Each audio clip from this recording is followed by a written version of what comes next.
So this is it, the moment none of you been waiting for, well, except me. I need to finish bolting up the intake and do a couple test drives.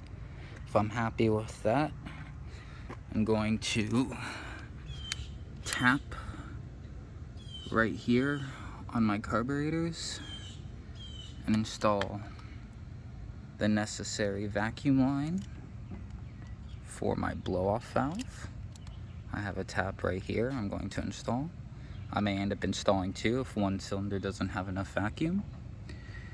And that is my blow-off valve off an old Mercedes.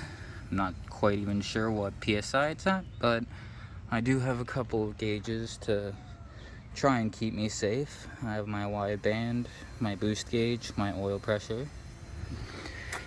Now for the turbo, instead of doing an independent oiling system, which I really wanted to do, but it was just gonna take up too much space on the bike, I have the oil feed running down to a nice convenient plug that was already on the oil pan.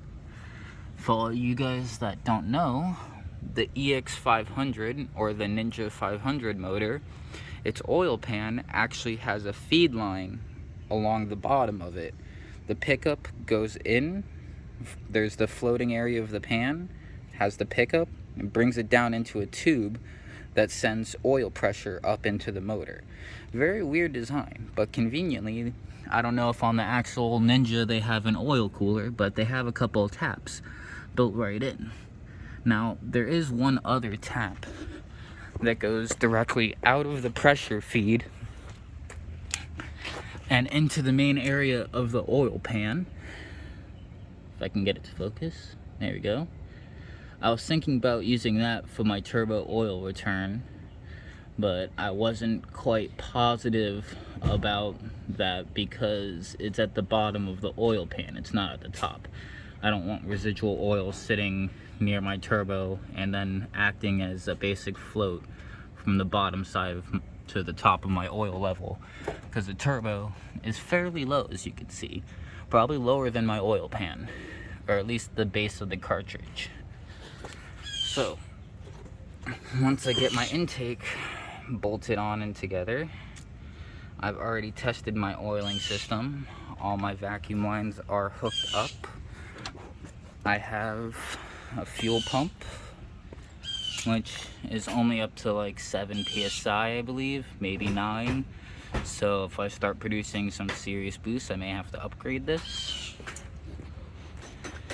I do have a boost referenced fuel regulator, so that will take care of balancing the fuel pressure to my carbs. The carbs are synchronized together via a solid tube, and then they're boost referenced together to the main pressure lines. And then obviously blow-off valve works via vacuum, so I'm gonna have to tap this right here, but that's only if I really necessarily need it. I'm not sure how well this turbo is going to respond with such a low displacement motor. It's meant for 4 to 6 cylinders. It's one of those cheap Amazon turbos, 120 bucks from Max Peating Rods. Their name is very horribly done, but you know, it works. So wideband, keep an eye on everything. I will let you know how the couple of test rides go. I'll make some videos then. Last thing I forgot to show you is the oil return. I have a very large diameter tube that gets down to a restrictor that goes up to a very, very cheap siphon pump. Doesn't that look pretty? At least it's not leaking yet. So that goes all the way up, and I tapped my oil fill plug to, you know, return the oil to the oil pan, and it goes right on top of the clutch too, which helps keep it even happier. So I'm fine with that. Only other thing on that is I have an extra, I did have an airline hooked up that fed all the way up by the top of the motor to let the siphon pump breathe and not pull vacuum. But on my first test ride, the blow off was already leaking a teeny bit of oil.